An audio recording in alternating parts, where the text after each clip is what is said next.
नमस्कार, आप देख रहे हैं चैनल इंडिया छत्तीसगढ़। मैं हूं उपेंद्र। बढ़ते हैं खबरों की तरफ। रायपुर से रविशंकर शर्मा की रिपोर्ट है। बड़ी खबर है, छत्तीसगढ़ में अवैध धर्मांतरण रोकने सरकार सख्त कदम उठाने जा रही है। यह जानकारी छत्तीसगढ़ विधानसभा में धर्मस्व व संस्कृति विभाग के अनुदान मांगों पर चर्चा के बाद मंत्री बृजमोहन अग्रवाल ने दी। मीडिया से चर्चा में मंत्री अग्रवाल ने कहा कि इसी विधानसभा सत्र में धर्म स्वतंत्र विधेयक प्रस्तुत किया जाएगा। आइए सुनते हैं और क्या कुछ कहा मंत्री बृजमोहन अग्रवाल ने। हम इसी सत्र में छत्तीसगढ़ में धर्मांतरण रोकने के लिए धर्म स्वतंत्र विधेयक लाएंगे। हम इसी सत्र में राजिम पुन्नी मेले को फिर से राजिम कुंभकल्प मेला बनाने के लिए संकल्प लाएंगे। हम छत्तीसगढ़ की पुरातत्व, छत्तीसगढ़ की संस्कृति, छत्तीसगढ़ के पर्यटन, इसको बढ़ाने के लिए जो राम वनगमन पथ है, जो पांच शक्ति स्थल हैं, और यहाँ के सिरपुर है, यहाँ का रतनपुर है, यहाँ की दंतेवाड़ा माई है, इनके सबके चंद्रपुर है, इनके विकास के लिए पूरा एक कॉरिडोर का निर्माण करेंगे। और राजिम में जो मंदिर है, उस मंदिर को भी एक कॉरिडोर के रूप में विकसित करेंगे।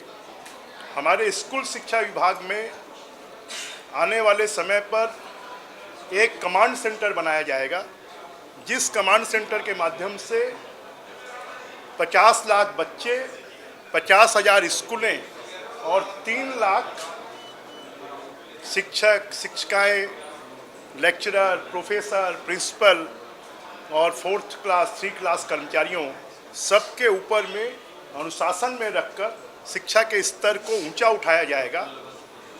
और हर स्कूल में जो पहला पीरियड होगा, वो चाहे प्राइवेट स्कूल हो चाहे वो सरकारी स्कूल हो, हर स्कूल में पहला पीरियड योग, प्राणायाम, अध्यात्म और देशभक्ति के कार्यक्रमों से शुरुआत होगी। और हर शनिवार को खेल का पीरियड होगा।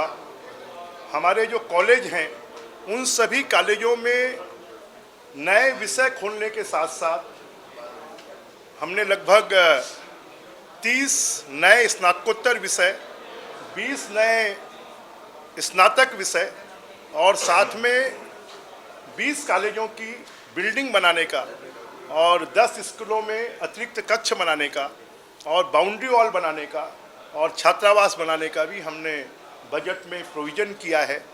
और पहली बार हमने ग्रंथपाल और स्पोर्ट्स टीचर, इनकी भी भर्ती का हमने निर्णय लिया है। लगभग 33,000 पदों पर हम स्कूल शिक्षा विभाग में भर्ती करेंगे, इस तरफ हम कोशिश करेंगे।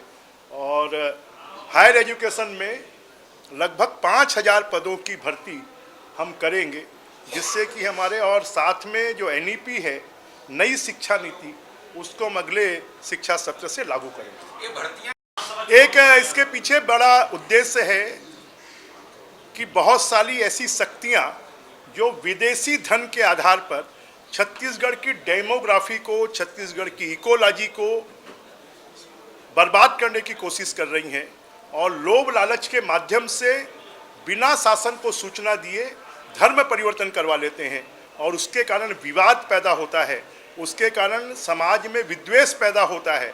उसको रोकने के लिए कि लीगल रूप से धर्मांतरण हो सकता है, जो भी इनलीगल धर्मांतरण करेगा उसको कठोर से कठोर सजा दी जाएगी। आज ही एक प्रश्न के उत्तर में बताया गया कि पिछले 5 सालों में 34 शिकायतें हुई हैं।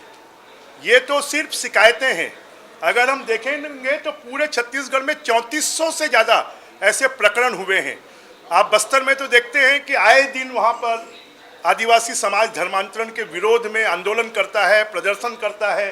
वहाँ पर वर्ग संघर्ष की स्थिति पैदा हुई है और इस वर्ग संघर्ष की स्थिति को रोकने के लिए और समाज में सद्भाव बनाए रखने के लिए हम ये धर्म स्वतंत्र विधेयक ला रहे हैं।